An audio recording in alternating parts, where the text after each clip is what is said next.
E eu queria aproveitar um gancho do Edson, uma coisa que você falou, e eu acho que muitos pacientes não imaginam. Porque assim, às vezes fica a impressão de que o embriologista é um profissional técnico no sentido de que o médico fez a investigação, deu o diagnóstico, decidiu o protocolo, fez a estimulação, fez a coleta, foi para o laboratório e vocês vão lá fazer a fertilização, colocar o espermatozoide e acabou. E muitos pacientes não imaginam que a maioria dos casos são discutidos, né? Que o médico e o embriologista trabalham juntos na discussão do caso. E isso também é uma coisa legal da gente contar, que vocês estudam, né? Sabem o caso antes da paciente. Então, não é só uma decisão técnica de fazer uma fertilização, enfim, acompanhar um cultivo embrionário. Tudo é pensado antes. Conta um pouco pra gente como é esse preparo antes. Vocês leem o prontuário da paciente, conversam com o médico, como é que é? São várias experiências. Quer falar, Vai, Bernardo? Bernardo. Vou falar.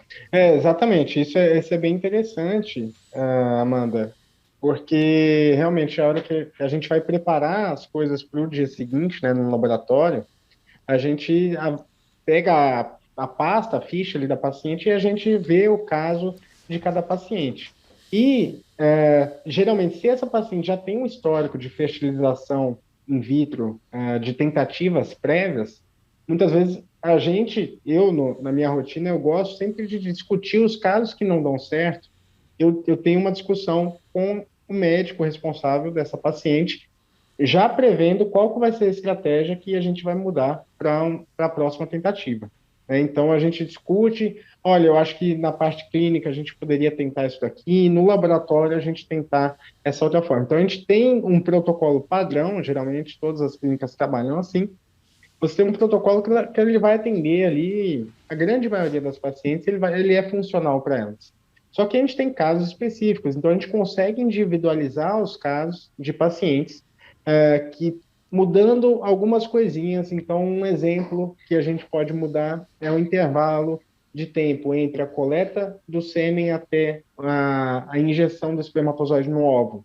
Então, se é um casal cujo homem tenha talvez uma fragmentação de DNA aumentada do espermatozoide, é interessante que a gente faça uma estratégia diferenciada para esse homem. Se na estratégia passada, essa paciente, a gente viu que essa fragmentação pode ter dado algum impacto, não ter produzido bons embriões, a gente pode sim sugerir para o médico orientar a paciente para uma estratégia diferenciada e um preparo diferenciado para ela também. Complementando o que o Bernardo colocou, que ele falou, vou pegar um gancho que ele falou de personalização do tratamento. Hoje em dia se fala muito em personalização do tratamento. E aí, como que você faz para personalizar o tratamento dentro do laboratório? O laboratório segue um protocolo. E aí você não pode mudar o protocolo, porque você gera um risco para o embrião se você mudar o protocolo.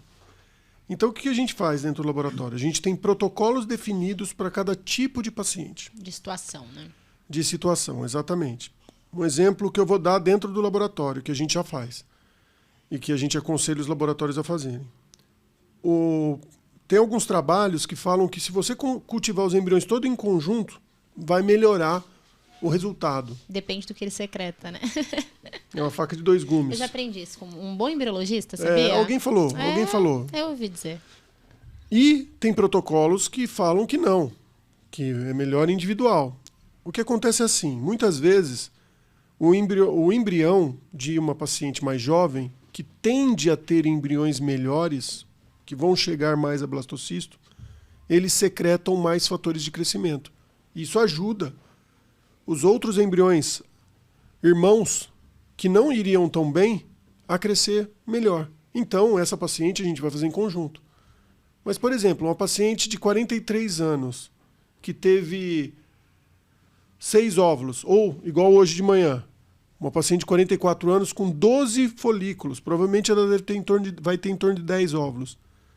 O ideal é a gente fazer cultivo separado, cultivo individual, e a partir do terceiro dia de cultivo a gente avaliar a qualidade desses embriões e juntar os embriões bons, os irmãozinhos bons, e deixar os irmãozinhos ruins juntos em outra gota, ou seja, separar os bons dos ruins. Por quê?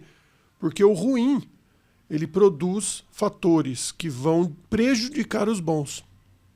Então, a gente tenta, dentro do laboratório, melhorar essa esse cultivo para que essas pacientes tenham mais chance e para que os embriões delas desenvolvam melhor. Essa é a personalização que a gente consegue fazer, uma das, né? Que a gente consegue fazer dentro do laboratório. Uma outra personalização que eu acho que o Bernardo colocou, que é com relação ao sêmen, de coletar um pouco mais cedo para quem tem aumento de fragmentação de DNA. Tudo dá para ser pedido previamente. Então, por exemplo, e eu sou muito a favor de vamos investigar para depois fazer. Sempre. Então, mesmo que o homem não tenha nada, tem o espermograma normal, ele pode ter uma alteração funcional. O que é uma alteração funcional? Uma fragmentação de DNA do espermatozoide, uma alteração de acrossoma, né, que vai impactar na fertilização. Então, em outras coisas, mas... Então, o que a gente pede sempre para todo clínico que estiver assistindo aqui, gente, peça os testes funcionais, peça o teste funcional. Porque o teste funcional, ele não vai só falar para a gente, tá fragmentado, não posso fazer nada. Ele muda a conduta dentro do laboratório, né? Exatamente, ele vai fazer com que o laboratório pense junto com o médico em como tratar esse paciente, como uma estratégia melhor para que esse casal consiga engravidar da primeira vez.